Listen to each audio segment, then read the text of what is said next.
Om Shanti. Good morning.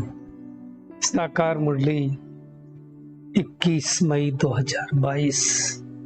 बाबा की मीठी मीठी मुरली हम मीठे मीठे बच्चों के मीठे मनन चिंतन के लिए।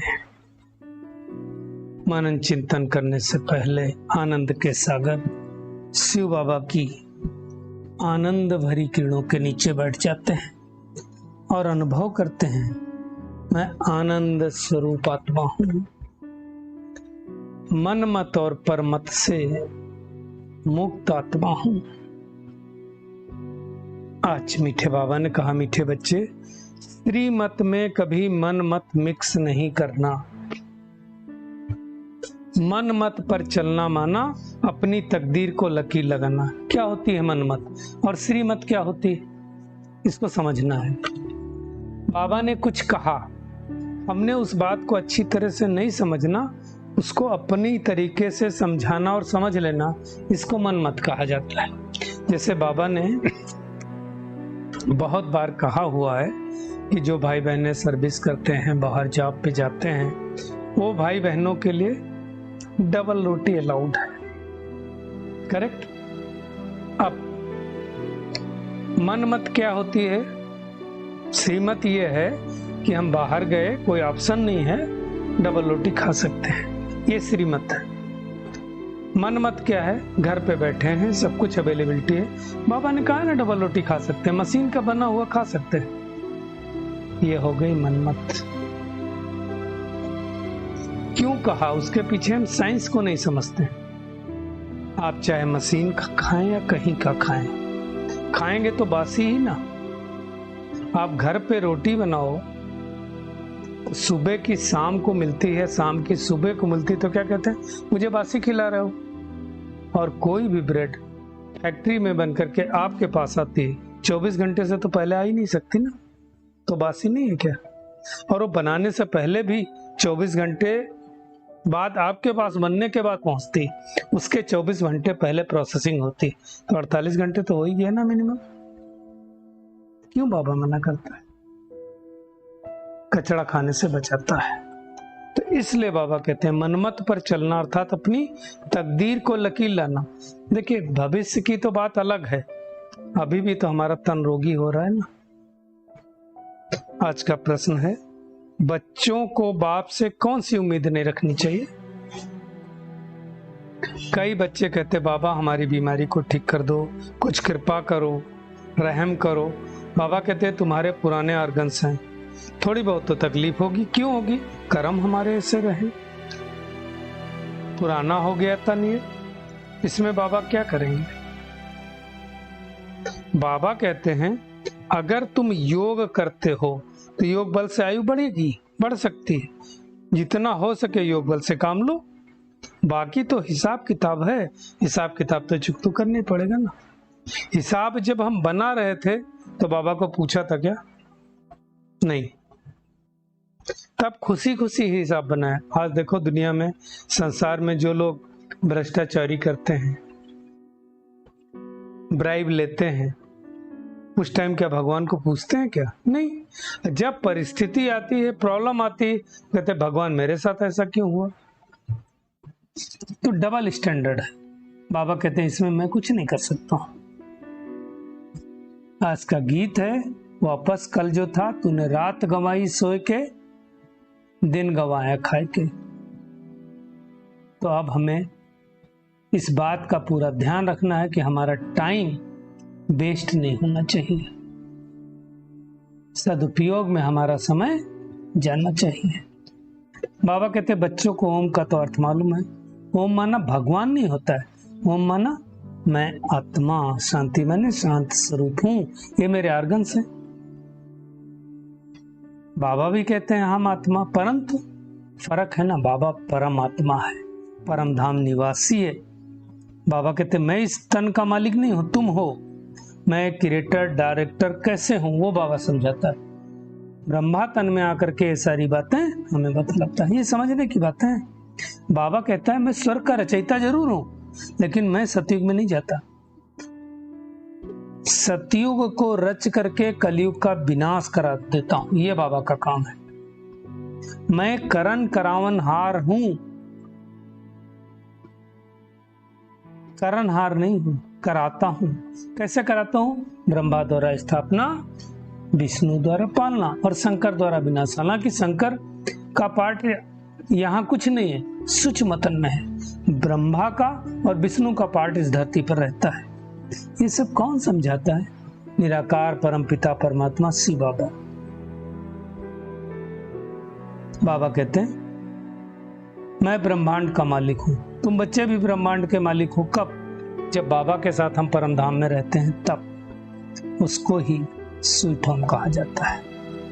और जब बाबा को सृष्टि रचनी होती तो इस सृष्टि पर आता है और सबसे पहले ब्राह्मण रचता है। जो ब्राह्मण बनते हैं वही देवता बनते हैं, ये कंडीशन है। वही पूरे 84 जन्म लेते हैं, वही पूज्य से पुजारी बनते हैं। शिव बाबा तो ये और पूज्य है, बाकी आत्मा तो भाई 84 जन्म लेती है। 84 लाख नहीं होते हैं, 84 का चक्र कहा जाता है। 84 लाख का चक्र कोई नहीं कहता है। इस समझने की बात है। तो बाबा कहते हैं अब तुम देह सहित देह के सभी संबंधों को भूलो। बार बार बाबा कहते हैं और हम उसी में उलझे रहते हैं। बाबा कहते हैं अब तुम्हारा ये अंतिम जन्म है। ये बात जब तक बुद्धि में नहीं बैठी कि मेरा अंतिम जन्म है तब तक समझेंगे नहीं। तब तक तो बुद्धि जाती रहेगी। जब ये समझ में आ जाए कि अंतिम जन्म है, इस जन्म के बाद सृष्टि बदल जाएगी, विनाश हो जाएगा, परिवर्तन हो जाएगा, तो पुरानी दुनिया भूल जाएगी। ये शरीर तो खत्म होना ना, इसलिए कहते हैं आप मुझे मर गई दुनिया। बाबा इसलिए बार बार समझा रहे हैं थोड़ा सा संगम का समय है। कई बच्चे पूछते हैं बाबा ये कब तक चलेगा भाई संगम युग? बाबा कहते जब तक भविष्य राजधानी स्थापन ना हो जाए तब तक चलेगी। इम्तिहान पूरा होता है तो फिर क्या होता है, अगले क्लास में चले जाते हैं तो हम भी ट्रांसफर हो जाएंगे नई दुनिया में। तो बाबा कहते जितना हो सके योग बल से काम लो।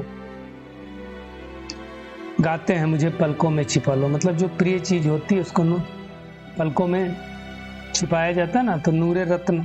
बाबा कई बार बोलता है ना तुम मेरे नूरे रत्न हो। अब इन स्थूल आंखों की कोई बात थोड़ी है, ये पलकों वाली आंखों की बात नहीं है ना। दिल में छिपा लेना, दिल में समा लेना, बुद्धि में याद रखना, ये नॉलेज मोस्ट बिलीव्ड बाबा देता है, जिसकी महिमा पतित पावन ज्ञान का सागर सुख का सागर। अब इतना वो महिमा योग्य है, फिर हम उसको सर्वव्यापी कह देते हैं, यही गड़बड़ हो जाता है। बाबा कहते हैं मैं आता हूं पतितों को पावन बनाने। पतित सृष्टि में आकर के पावन बनाना ये परमात्मा के सिवाय कोई आत्मा नहीं कर सकती। बाबा कहता है मैं तुमको ऐसे कर्म करना सिखलाता हूं जो तुम्हारे कर्म विकर्म नहीं होंगे। सत्युग में कोई कर्म विकर्म नहीं होते, वहां माया रावण है ही नहीं। अभी यहाँ इस पुरुषोत्तम संगम युग पर हमें ध्यान देना है कि कोई कर्म हमारे विकर्म ना हो जाए, क्योंकि माया तो उल्टा कर्म करा लेती। माया के राज्य में जो भी करते हैं मोस्टली उल्टे कर्म करते हैं। तो अब बाबा कहते तुम मेरे द्वारा सब कुछ जान लेते हो। दुनिया में तो भगवान से मिलने के लिए कितनी आराधना तपस्या हठ योग करते हैं, बस बाबा को जानना और उनके नजदीक पहुंचना है, और क्या है। शिव शिव कहने की बात थोड़ी है, जितना नजदीक जाएंगे उतना शिव के गले का हार बनेंगे। माला में नजदीक आना, ये रेस बाबा कहते हैं करनी है, चार्ट रखना है। फिर से बाबा ने याद दिलाया तो अंतमति सो गति आ जाए, देह भी नहीं याद आए। बाबा कहते हैं अब तुम्हें ये हीरे जैसा जन्म मिला, कौन सा? संगम युग का जन्म। तो हे मेरे लाडले बच्चे, नींद को जीतने वाले बनो। कल भी कहा था कम से कम 8 घंटा मेरी याद में रहो। अभी वो अवस्था नहीं आई, चार्ट रखो। हम सारे दिन में कितना समय याद की यात्रा पर रहते हैं, कहाँ रुक तो नहीं जाते, खड़े तो नहीं हो जाते। बाबा को याद करेंगे तो वर्षा भी ज्यादा मिलेगा। बाबा ही आकर के बंदर जैसे मनुष्यों को पवित्र मंदिर लायक बनाकर रावण राज्य को खत्म कर देते हैं। ये वाली रामायण तो बहुत बाद में बनी है, है ना। तो अब बाबा कहते हैं बच्चे सब कुछ छोड़ करके मेरे से सुनो, पहले मैं कौन हूं ये निश्चय करो। मैं तुम्हारा वही बाप हूं जो कल पहले आकर के ज्ञान दिया था, फिर से दे रहा हूं। फिर तो सृष्टि विनाश हो जाएगा, तो ज्ञान भी प्राय लोप हो जाएगा। जो भी इन आंखों से देखते हो बाबा कहते हो सब खत्म होने वाला है, और फिर वापस आकर के द्वापर में वही वेद शास्त्र निकलेंगे। कई बाबा कहते हैं महाभारत युद्ध को 5000 वर्ष हुए, फिर से वही महाभारत युद्ध चल रहा है, कृष्ण तो नहीं दिखाई दे रहा। तो वही मोर मुकुटधारी कृष्ण एक ही बार होता है सतयुग में, तो उसके अगले जन्म में भी उस तरह का नहीं होगा, वो फीचर्स नहीं होंगे, क्योंकि कलाएं तो कम होंगी ना। सतयुग से त्रेता तक आने में 2 कलाएं कम होती है, तो दूसरे जन्म में कुछ % तो कम होगा ना। ये सब गुहिराज की बातें हैं, बाबा ही समझाते हैं। तो बाबा कहते हैं अब चलते फिरते घूमते समय नहीं गवाओ, कमाई का समय है तो कमाई करना है। बाबा कहते हैं गरीब ही मोस्टली समर्पित होते हैं, गरीब ही ज्ञान सुनते हैं, अमीरों को तो टाइम ही नहीं, वो सोचते ये यहाँ मेरा स्वर्ग है ना। बाबा ने एक और बहुत अच्छी बात कही, नई सृष्टि बननी है, पुरानी दुनिया खत्म होनी है, तो श्री कृष्ण को जन्म लेना, और श्री कृष्ण को जन्म होने के लिए श्री कृष्ण के माँ बाप को एडवांस में जाना होगा। इसका मतलब अगर जन्म होने वाला है तो माँ बाप जा चुके होंगे और कहीं जन्म ले चुके होंगे। ये सब गुही बातें हैं समझने की। ब्रह्मा भी व्यक्त से अव्यक्त बनता है, बन चुका ना अव्यक्त ब्रह्मा।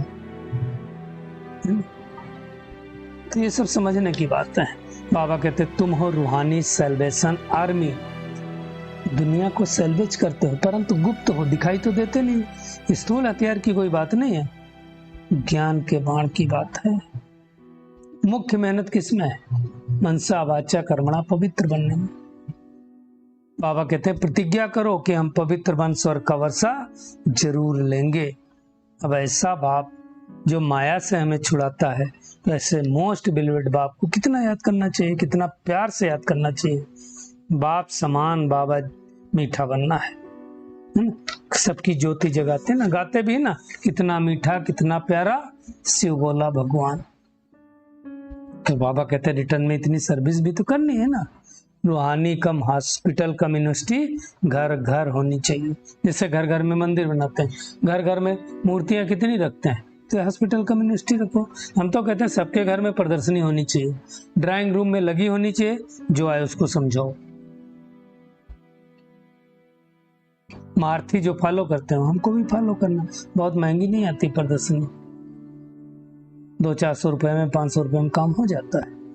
तो आज सारा दिन क्या करना है, एक तो ध्यान रखना है कभी भी श्रीमत में मन मत मिक्स नहीं करना है, बाप समान निरहंकारी बन करके सेवा करनी है। बाबा जो हमें दे रहा है उसका रिटर्न वापस देना है। चलते फिरते उठते बैठते अपना समय नहीं गंवाना है, शिव बाबा को याद करके उनके गले का हार बनना है। किसी की भी देह न याद पड़े इसका अभ्यास करना है। बाबा का खूबसूरत वरदान है, ड्रामा के हर राज को जान, सदा खुश राजी रहने वाले नॉलेजफुल त्रिकालदर्शी भव। बाबा ने कहा नाराज वही होते हैं जो ड्रामा के राज को नहीं जानते, जो त्रिकालदर्शी नहीं बनते। अभी भी अगर ज्ञान में चलने के बाद, समझने के बाद अगर हम नाराज होते हैं तो ड्रामा के राज को नहीं जानते। बाबा कहते हैं कोई गाली भी दे, इंसल्ट भी करे तो भी राजी, क्योंकि ड्रामा के हर राज को जानने वाले हैं। अब ड्रामा में क्या हमारे लिए अच्छा है वो तो हमको मालूम नहीं है ना। इसलिए बाबा कहते सदैव स्मृति रखो कि भगवान बाप के बच्चे बन करके भी राजी नहीं होंगे तो कब होंगे। तो बाबा कहते अभी जो खुश भी हैं राजी भी हैं वही बाप के समीप और समान है, तो हमें राजी रहना है। स्लोगन है जो व्यर्थ से इनोसेंट रहता है वही सच्चा सच्चा सेंट है, महात्मा है। चलिए परमात्मा किरणों के नीचे बैठ जाते हैं और अनुभव करते हैं। मेरा बाबा जो अत्यंत मीठा है, प्यारा है, हमें ज्ञान गुणों से सजाता है, त्रिकालदर्शी बनाता है, नॉलेजफुल बनाता है। ऐसे प्यारे बाबा को बड़े प्यार से याद करना है, बाप समान निरहंकारी बनना है। अनुभव करें, मैं बहुत शक्तिशाली आत्मा हूँ। परमात्मा किरणें मेरे ऊपर बरस रही हैं और मैं आत्मा त्रिकालदर्शी बनती जाती रही हूँ, करनहार बनती जा रही हूँ। करावनहार बाप की स्मृति के द्वारा श्रेष्ठ कर्म करती जा रही हूँ। शुक्रिया मीठे प्यारे बाप दादा, शुक्रिया आप सभी का इस मीठे मंथन के लिए। ओम शांति।